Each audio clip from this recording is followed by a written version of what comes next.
ABC ન્યૂઝમાં આપનું સ્વાગત છે। વાવ થરાદ એલસીબીની મોટી કાર્યવાહી। દારૂની હેરાફેરીમાં સંડોવાયેલા બુટલેગર કરસન સોલંકી સામે પાસા હેઠળ અટકાયત।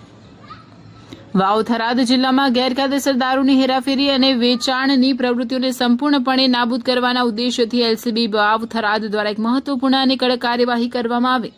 ભારતીય બનાવટના વિદેશી દારૂના સપ્લાય અને હેરાફેરીના ગુનાઓમાં સંડોવાયેલા બુટલેગર કરસન સોલંકીની પાસા હેઠળ અટકાયત કરવામાં આવશે। આરોપી જેલ મુક્ત થયા પછી ફરીથી આવી ગેરકાયદેસર પ્રવૃત્તિઓમાં લિપ્ત ન થાય તે સુનિશ્ચિત કરવા માટે એલસીબી ટીમ દ્વારા ટૂંકા જ સમયમાં પાસાની દરખાસ્ત તૈયાર કરી વાવ થરાદના જિલ્લા મેજિસ્ટ્રેટ સમક્ષ રજૂ કરવામાં આવી। જિલ્લા મેજિસ્ટ્રેટે આ દરખાસ્તને મંજૂરી આપી આરોપી વિરુદ્ધ અટકાયતી વોરંટ ઇસ્યુ કર્યું હતું।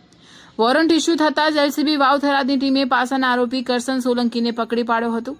આરોપીને રાજપીપળા જેલ ખાતે મોકલવા માટે હાલ માવસરી પોલીસ સ્ટેશન ખાતે સોંપવાની કાયદેસરની પ્રક્રિયા હાથ ધરવામાં આવશે। ગુનાખોરી અને ગેરકાયદેસર પ્રવૃત્તિઓ પર લગામ કસવા માટે જિલ્લા પોલીસ તંત્ર દ્વારા આગામી સમયમાં પણ આવી કડક કાર્યવાહી ચાલુ રહેશે। અહેવાલ વિપુલભાઈ ચૌધરી, રાધનપુર।